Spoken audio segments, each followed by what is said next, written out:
नमस्कार. आरआरसी नेटवर्कच्या लेटेस्ट बातमीपत्रात मी नेहा आपल्या सगळ्यांचे स्वागत करते. अशा आहेत आजच्या हेडलाईन्स.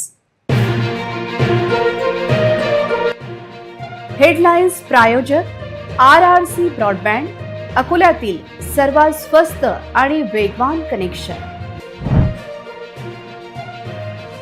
आता फोन नाही डायरेक्ट गोळी येईल. काँग्रेस आमदार साजिद पठाण यांना पुन्हा बिश्नोई गँगची धमकी.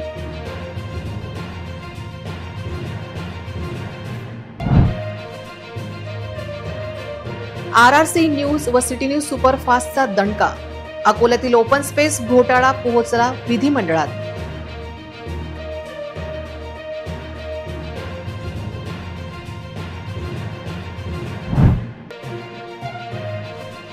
आरआरसी न्यूजच्या वृत्ताचा दणका. अकोला मनपाचा कचरा संकलन कंत्राट रद्द. पुन्हा निविदा प्रक्रिया सुरू.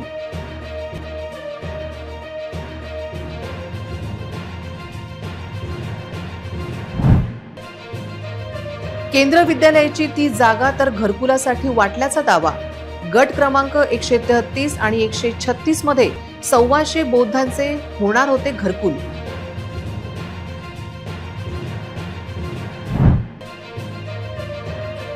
आरोपीचा कोठडीतील मृत्यू भोवला.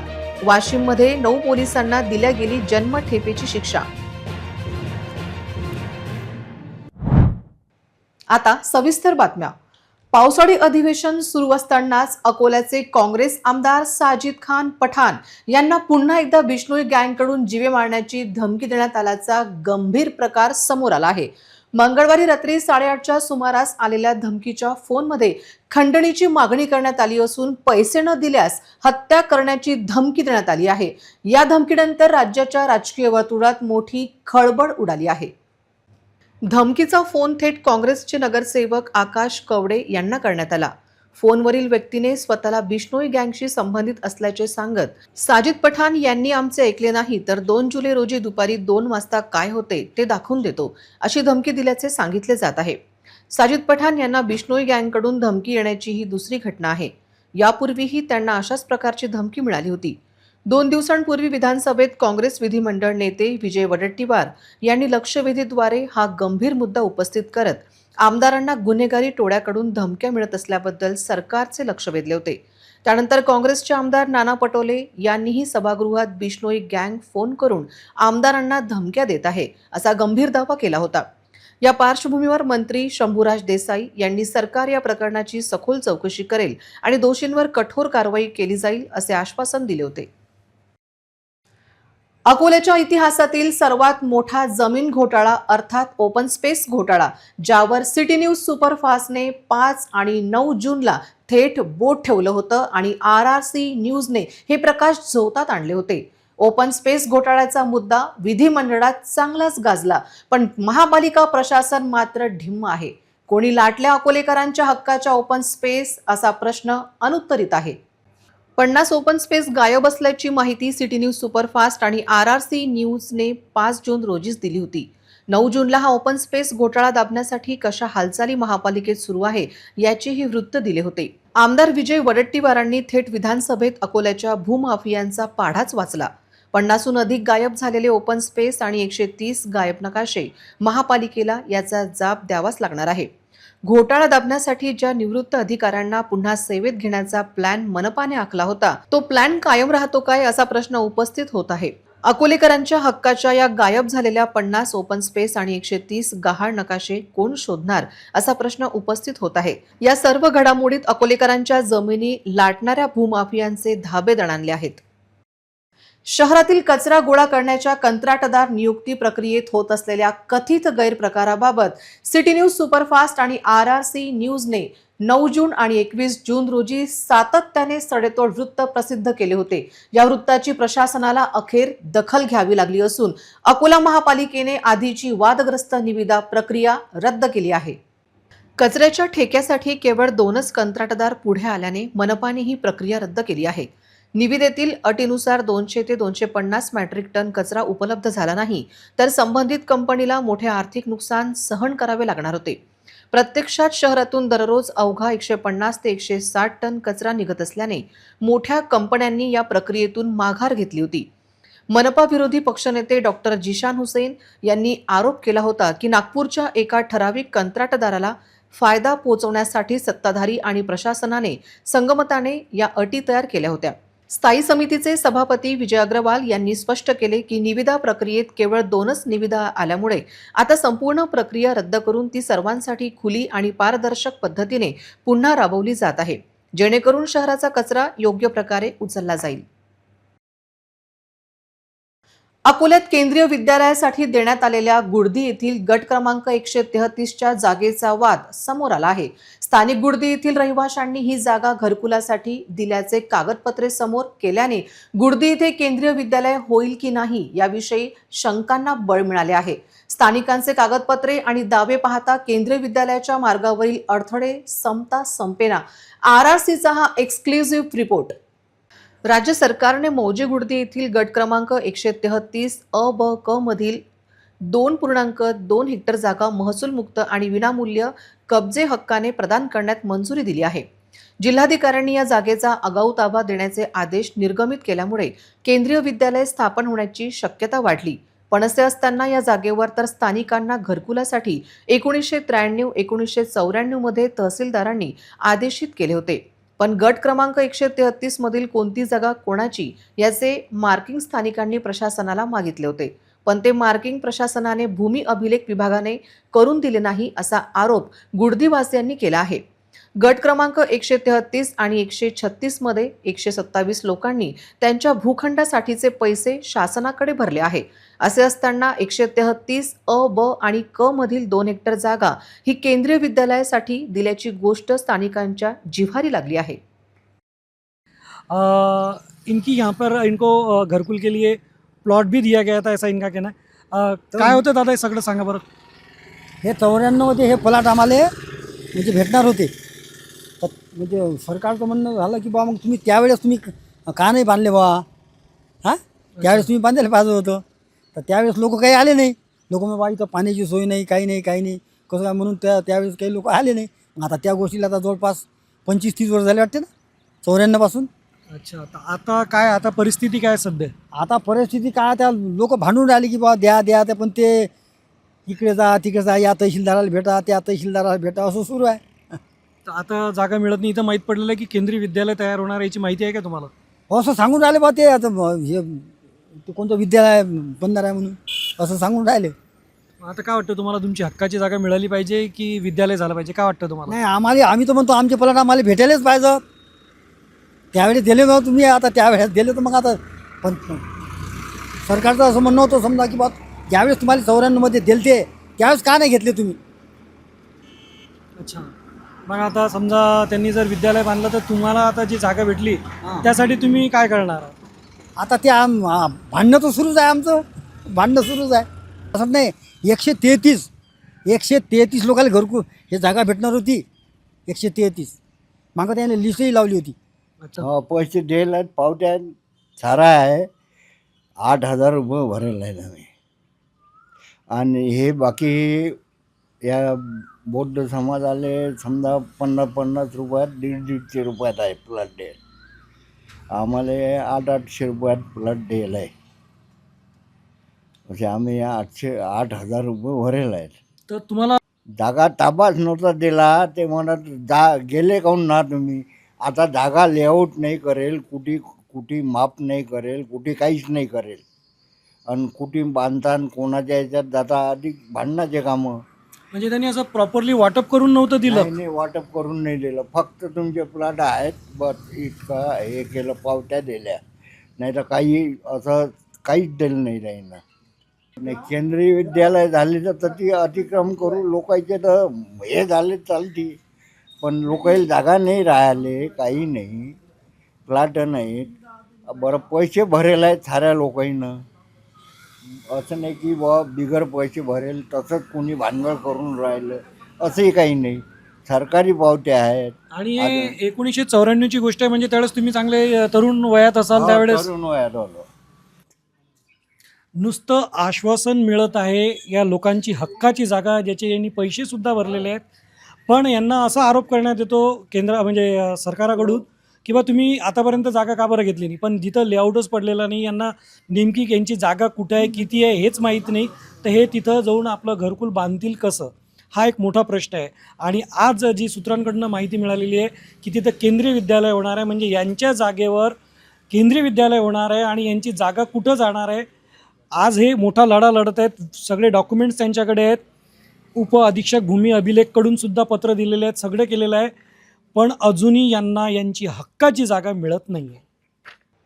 गुडदी येथील केंद्रीय विद्यालयाची नवीन इमारत पूर्ण होईपर्यंत शाळा तात्पुरत्या स्वरूपात सुरू करण्यासाठी हरिहरपेठ येथील जिल्हा परिषद माध्यमिक शाळा शहर अर्थात टाउन शाळेचे दुरुस्ती करण्यात येणार आहे. पण तत्पूर्वी आगरकर शाळेत केंद्रीय विद्यालयाच्या तात्पुरत्या स्थापनेसाठी झालेल्या खर्चास कोण जबाबदार असा प्रश्न उपस्थित होत आहे. केंद्रीय विद्यालय सुरू करण्यासाठी हरिहरपेठ येथे प्राथमिक स्तरावर शाळा सुरू करण्याची तयारी जिल्हा प्रशासनाने सुरू केली आहे. हरिहरपेठ येथील या इमारतीमध्ये सार्वजनिक बांधकाम विभागाच्या वतीने तातडीने दुरुस्तीची कामे हाती घेतली जाणार आहेत. यामध्ये छताचे टीन बदलणे, खोल्यांची रंगरंगोटी, स्लॅब गळती बंद करणे, मुले व मुलांसाठी स्वच्छतागृहांची दुरुस्ती, पाण्याची सोय आणि इलेक्ट्रिक जोडणी या कामांचा समावेश आहे. अकोला जिल्हाधिकाऱ्यांनी जिल्हा परिषदेच्या मुख्य कार्यकारी अधिकाऱ्यांना 1 महिन्याच्या आत ही सर्व दुरुस्तीची कामे पूर्ण करून इमारत केंद्रीय विद्यालयाकडे सुपूर्द करण्याचे आदेश दिले आहेत. टाउन हायस्कूल येथे काम होत आहे ही चांगली गोष्ट आहे, पण काही वर्षांपूर्वी आगरकर शाळेत केलेल्या कोट्यावधीच्या कामाचे काय? आगरकर शाळेत देखील केंद्रीय विद्यालय स्थापन करण्याची तयारी होती, तिथे देखील कामकाज केले गेले. याविषयी जिल्हा परिषदेच्या बांधकाम विभागाने शिक्षण विभागाकडे आज आमच्या प्रतिनिधीला बोट दाखविले, तर दोन्ही विभागाने कुठलीही माहिती दिली नाही. शहर का आगरकर विद्यालय का ये परिसर है और यहाँ पर केंद्रीय विद्यालय के लिए लाखों रुपया खर्च करके ये बनाया गया है, जो आप यहाँ पे देख रहे हैं. लेकिन बात ये है कि बनाया तो गया, लेकिन अभी केंद्रीय विद्यालय यहाँ न शुरू कर कहीं और शुरू किया जा रहा है. और अगर कहीं और शुरू किया ही जाना था तो यहाँ पर जो ये लाखों करोड़ों रुपए खर्चा किया गया वो किस लिए किया गया, और प्रशासन का यानी कि जो जनता का मेहनत का पसीना का जो पैसा है वो पैसा इस पर वेस्ट किया गया है. अगर ये वेस्ट नहीं है तो फिर इसका उपयोग क्या है, ये एक सबसे बड़ा सवाल है. बिना सोचे समझे काम किया जा रहा है और लाखों रुपया प्रशासन का, जनता का ऐसे ही बर्बाद किया जा रहा है. नागपूरच्या इमामवाडा बस स्थानकातून चक्क अख्खी शिवाई बस चोरणाऱ्या आंतरराज्यीय अट्टल चोरट्याला राजापेठ पोलिसांनी बेड्या ठोकल्या आहेत. अमरावतीच्या राजापेठ पोलिसांना बस चोरट्याचे पूर्ण नेटवर्क या माध्यमातून गवसले आहे. राजापेठ पोलीस स्टेशनचे बीट मार्शल सारंग आदमणे, विजय धुर्वे यांना माहिती मिळाली की इमामवाडा बस स्थानक नागपूर येथून एक शिवाई बस क्रमांक MH49 BZ 8258 ही रात्री चोरी गेली. बस नंदा मार्केट राजापेठ येथे उभी असून बस चोरणारा हा गद्रे चौकात उभा आहे. बीट मार्बल व राजापेठच्या DB पथकाने चोरी गेलेली बस व चोरटा यांना ताब्यात घेऊन पोलीस स्टेशन येथे आणले. चोराची विचारपूस केली असता त्याने त्याचे नाव विष्णू गणपती नीलावर, राहणार हईत नगर, जिल्हा रंगारेड्डी, तेलंगणा असे सांगितले. त्याने सांगितले की 1 जुलैला रात्री 1 वाजेदरम्यान त्याने इमामवाडा बसस्थानक येथून चार्जिंगला असलेली बस चोरी केली. त्याने तेलंगणा, हैदराबाद, आंध्र प्रदेश येथून 20 बस चोरल्या आहेत. नांदेड बस डेपोमधून एक बस चोरली असून त्याबाबत पोलीस स्टेशन वाजीराबाद येथे गुन्हा नोंद आहे. चोरी केलेल्या बसमधील बॅटरी, टायर आणि डिस्क काढून घेतो व विकतो. उर्वरित पार्ट जागेवरच ठेवून देतो. बस चोरी प्रकरणी गणेशपेठ नागपूर येथे चोरीचा गुन्हा नोंदवला आहे. आरोपी व मुद्देमाल गणेशपेठ पोलिसांच्या ताब्यात देण्यात येत आहे. RDG पब्लिक स्कूलमध्ये 1 जुलै रोजी विद्यार्थ्यांमध्ये वैज्ञानिक दृष्टिकोन आणि संशोधनाची आवड निर्माण करण्याच्या उद्देशाने अत्याधुनिक विज्ञान प्रयोगशाळेचे भव्य उद्घाटन उत्साहपूर्ण वातावरणात संपन्न झाले. अतिशय सुंदर आयोजनाने उपस्थित मान्यवर भारावले. कार्यक्रमाचे प्रमुख पाहुणे म्हणून भारतीय सेवा सदनचे उपाध्यक्ष श्री भरत गोयनका, आर्किटेक्ट श्री अनिल अग्रवाल आणि श्री सुनील अग्रवाल उपस्थित होते. तसेच शाळेचे संचालक श्री दिलीपराज गोयनका, श्री सौरभ गोयनका, प्राचार्य कुरीचंद, CP उपप्राचार्य श्वेता चोमवाल तसेच भारतीय सेवा सदनच्या सदस्या इंदुबाला चौधरी यांची विशेष उपस्थिती लाभली. कार्यक्रमाची सुरुवात मान्यवरांच्या हस्ते फीत कापून विज्ञान प्रयोगशाळेचे उद्घाटन करून करण्यात आली. त्यानंतर उपस्थित मान्यवरांचे रोप आणि पुस्तक देऊन स्वागत करण्यात आले. यावेळी विद्यार्थ्यांनी स्वतः तयार केलेल्या विविध वैज्ञानिक मॉडेलचे आकर्षक सादरीकरण केले. यामध्ये पंपकिन मॉडेल, प्रतिमा बोध, गुरुत्वाकर्षणाचे महत्त्व, DNA मॉडेल, प्राणीपेशी आणि रदरफोर्ड मॉडेल हे विशेष आकर्षण ठरले. विद्यार्थ्यांनी या मॉडेलची कार्यपद्धती आणि वैज्ञानिक महत्त्व यांची सविस्तर माहिती देत आपली प्रतिभा आणि वैज्ञानिक विचारसरणीचे दर्शन घडवले. कार्यक्रमात आयोजित ब्रश पेंटिंग उपक्रमानेही सर्वांचे लक्ष वेधून घेतले. विद्यार्थ्यांनी आपल्या सर्जनशीलता आणि कलात्मक कौशल्याचे उत्कृष्ट प्रदर्शन केले, ज्यांचे उपस्थित मान्यवरांनी कौतुक केले. यावेळी श्री दिलीपराज गोयनका, श्री भरत गोयनका आणि श्री सौरभ गोयनका यांनी विद्यार्थ्यांना मार्गदर्शन केले. कार्यक्रमाचे सूत्रसंचालन विद्यार्थिनी अंशिता मिश्रा आणि देवश्री गोमांसे यांनी केले. विज्ञान विभाग प्रमुख दुर्गा पाठक यांनी आभार प्रदर्शन केले. विज्ञान प्रयोगशाळेच्या यशस्वी आयोजनासाठी विभाग प्रमुख दुर्गा पाठक, शिक्षिका मिनल कडू, श्रद्धा गिरी, जय पाटणे, सोनल पसारी, प्रांजली देशमुख, मंदार जोशी आणि रीना गुप्ता यांचे विशेष सहकार्य लाभले.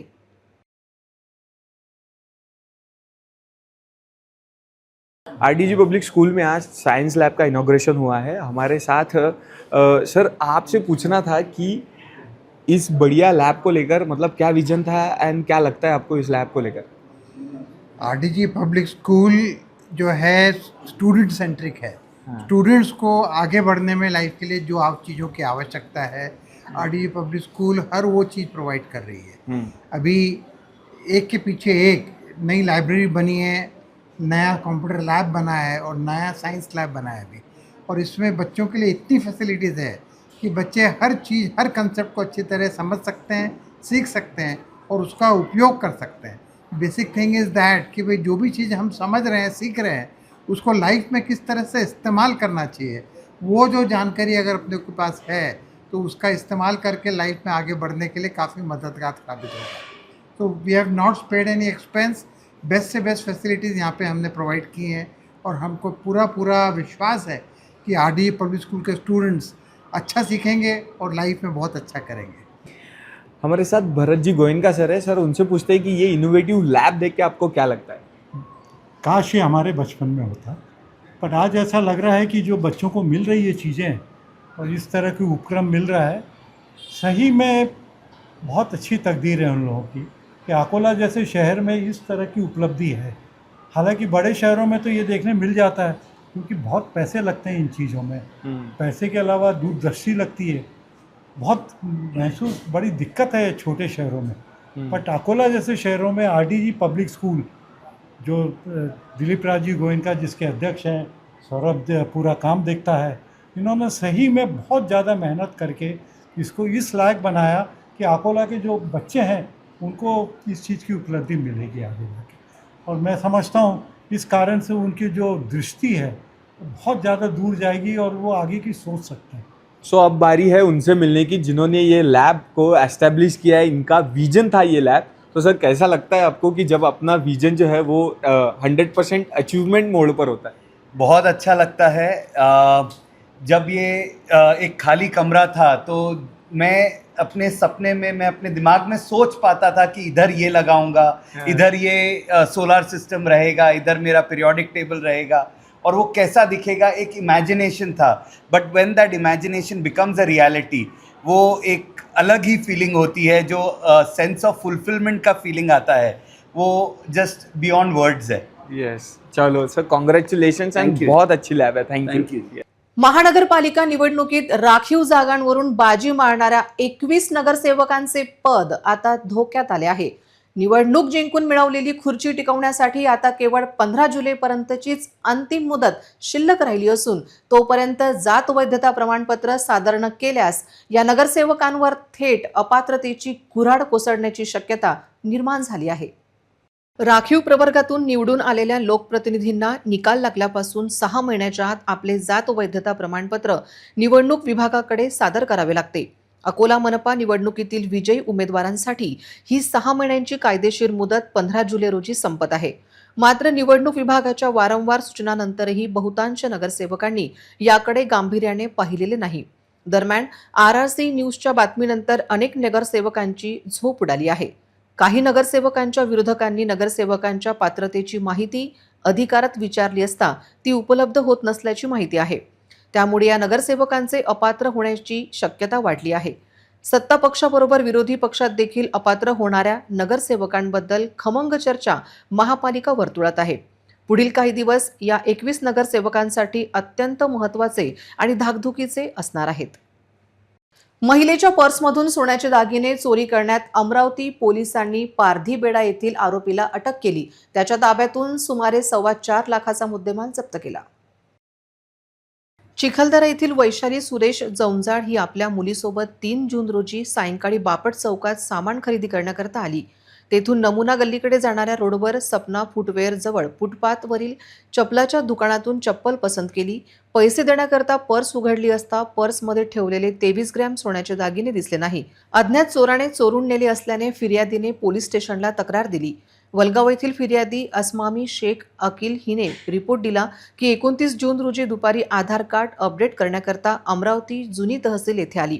आधार कार्ड अपडेट करण्याच्या लाईनमध्ये दोघेही उभे असता महिलेच्या पतीने फिर्यादीला सही करण्याकरता पेन मागितला. फिर्यादीने ज्या पर्समध्ये सोन्याचे दागिने ठेवले होते ती बॅग पेन घेण्याकरता उघडली असता त्यामधील सोन्याचे 8.5 ग्रॅम वजनाचे दागिने दिसले नाही. अज्ञात चोराने चोरून नेल्याची फिर्याद दिली. अमरावती पोलिसांनी तपास केला तेव्हा गुन्ह्यातील आरोपी उमेश शिवलिंगदास भोसले राहणार राजुरा पारधी बेडा अमरावती यास ताब्यात घेऊन विचारपूस केली. त्याने दोन्ही गुन्हे केले असल्याची कबुली दिली. तसेच दोन्ही गुन्ह्यातील एकूण 28 ग्रॅम वजनाचे सोन्याचे दागिने मिळून 4,20,000 रुपयांचा मुद्देमाल जप्त करण्यात आला. वाशिम जिल्हा सत्र न्यायालयाने आज ऐतिहासिक निकाल दिला. पोलीस कोठडीत मारहाणीत आरोपीचा मृत्यू झाल्याप्रकरणी 9 पोलिसांना जन्मठेपेची शिक्षा सुनावण्यात आली. वाशिम जिल्हा सत्र न्यायाधीश जयसिंग झपाटे यांनी हा निकाल दिला असून या निकालामुळे पोलीस दलाला मोठा हादरा बसला आहे. मे 2011 रोजी रिसोड पोलीस स्टेशनचे तत्कालीन ठाणेदार महादेव माणिक धांडे यांच्यासह 8 पोलीस कर्मचाऱ्यांनी हिंगोली जिल्ह्यातील सेनगाव तालुक्यातल्या वाढोणा येथील पारधी वस्तीवर धाड टाकून बेंग्या पवार या तरुणाला एका चोरीच्या गुन्ह्यात संशयित म्हणून अटक केली होती. गुन्हा कबूल करण्यासाठी पोलीस कोठडीत केलेल्या मारहाणीत 10 मे 2011 रोजी बेंग्या पवारचा मृत्यू झाला होता. या प्रकरणात CIDने 34 दिवस तपास करून खुनाच्या गुन्ह्यासह स्पेशल ॲट्रॉसिटीचाही गुन्हा पोलिसांवर दाखल केला होता. आता 15 वर्ष 1 महिना 23 दिवसानंतर या प्रकरणात पीडित कुटुंबाला न्याय मिळाला आहे. बेंग्या पवार यांच्या आईनं दिलेल्या माहितीनुसार बेंग्यावर यापूर्वी कोणताही गुन्हा दाखल नव्हता. फक्त तो पारधी असल्याच्या कारणानं पोलिसांनी त्याला अडकवण्याचा प्रयत्न केला होता. या प्रकरणात न्यायालयानं आज रिसोड पोलीस स्टेशनचे तत्कालीन ठाणेदार महादेव माणिक धांडे यांच्यासह पोलीस कर्मचारी मदन केशव पवार, शिवाजी नामदेव खिल्लारी, पंजाब माणिकराव पाटकर, रमेश सीताराम पवार, प्रकाश हिरालाल तारम, नागोराव भगवान खांडके, अशोक निवृत्ती वैद्य, वसंत कणीराम जाधव या 9 जणांना जन्मठेपेची शिक्षा सुनावली आहे. हा ऐतिहासिक निकाल असून या निकालामुळे सर्वसामान्यांनाही न्याय मिळतो ही भावना दृढ झाल्याचं या प्रकरणात पीडित कुटुंबियांची बाजू मांडणारे सरकारी वकील श्रीराम काडू यांनी माध्यमांशी बोलताना सांगितले. काय नाही साहेब, काय नाही होतं त्याच्यावर. ढवळ्या कागदावर काळी सही नाही होती. ते मामूली पण भांडण्याची केस नाही होती त्या पोरावर. यानं असेच आले ना असं काही विचारू लागलं. आम्ही काऊन चालवलं ते ढांडे साहेब म्हणू लागले की आम्हाला पूस विचार करायचा. मग आम्ही ना काय केलं, आम्ही गेलो शनगाव ठाण्यात यायला केस करायला यायच्यावर. मग आम्हाला केस करायला गेले तर जोंधळे साहेब होते.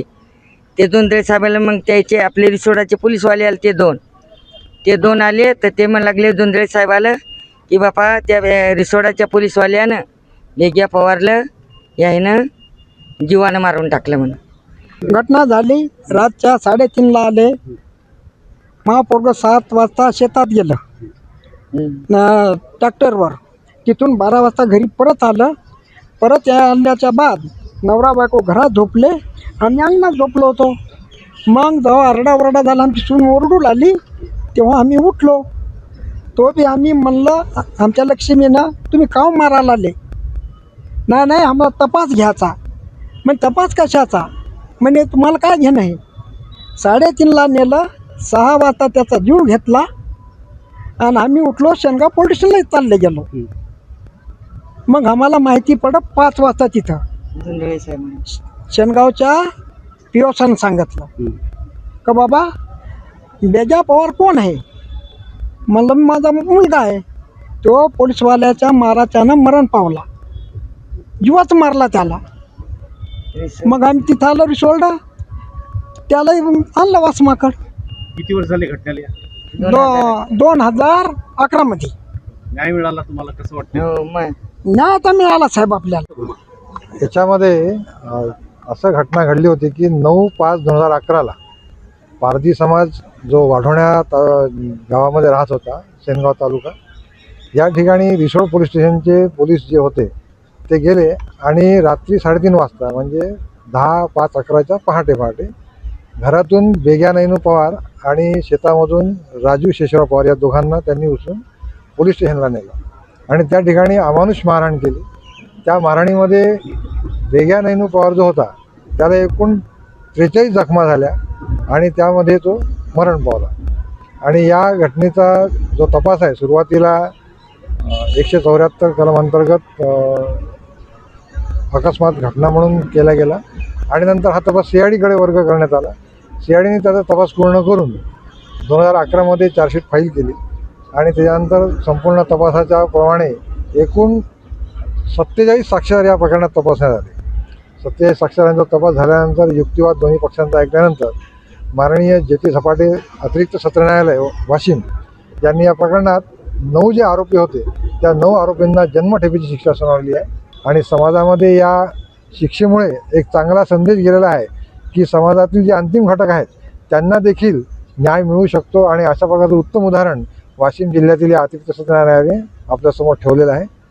आज 17 खटला क्रमांक स्पेशल ॲट्रॉसिटी 31/2011 या सत्र खटल्यामध्ये माननीय अतिरिक्त सत्र न्यायाधीश यांनी निकाल पारित करून 9 पोलीस पर्सनल 9 आरोपींना जन्मठेपेची शिक्षा सुनावलेली आहे. सदर खटल्याचे कामकाज सरकारी वकील श्री काळूसाहेब यांनी पाहिलेले आहे आणि या सत्र खटल्यातील निकालामुळे समाजामध्ये एक चांगला मेसेज गेलेला आहे की अंतिम घटकापर्यंत जो न्याय पोहोचतो त्याचं हे उत्तम उदाहरण आहे. पुन्हा एक नजर टाकूया आजच्या प्रमुख घडामोडींवर. हेडलाईन्स प्रायोजक RRC ब्रॉडबँड, अकोल्यातील सर्वात स्वस्त आणि वेगवान कनेक्शन.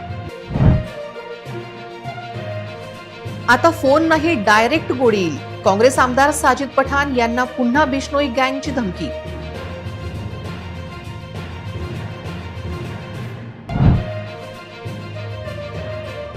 RRC न्यूज व सिटी न्यूज सुपरफास्टचा दणका. अकोल्यातील ओपन स्पेस घोटाळा पोहोचला विधिमंडळात.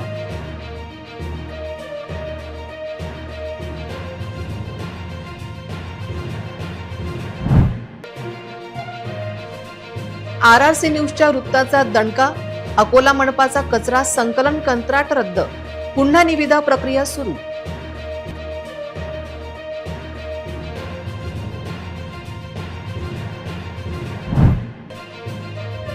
केंद्र विद्यालयाची ती जागा तर घरकुलासाठी वाटल्याचा दावा. गट क्रमांक 133 आणि 136 मध्ये 125 बौद्धांचे होणार होते घरकुल.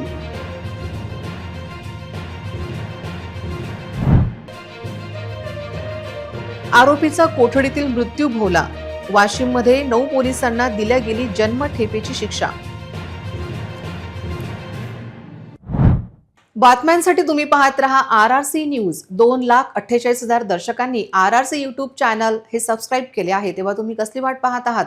तुम्ही पण सबस्क्राईब करा आणि बेल आयकॉन क्लिक करत RRCच्या बातम्या निरंतर पहा. ट्रेंडिंग आणि लेटेस्ट बातम्यांसाठी RRCच्या इंस्टाग्राम पेजला फॉलो करा, लाईक आणि सबस्क्राईब करा. तुमच्या मोबाईलवर नोटिफिकेशन मिळवण्यासाठी सबस्क्राईब करा RRCचे हे यूट्यूब चॅनल. लाईक आणि फॉरवर्ड करा RRC डिजिटल अकोलाचे हे न्यूज बुलेटिन. पुन्हा भेटूया लेटेस्ट बातम्यांसह नवीन बातमीपत्रात. तोवर नमस्कार.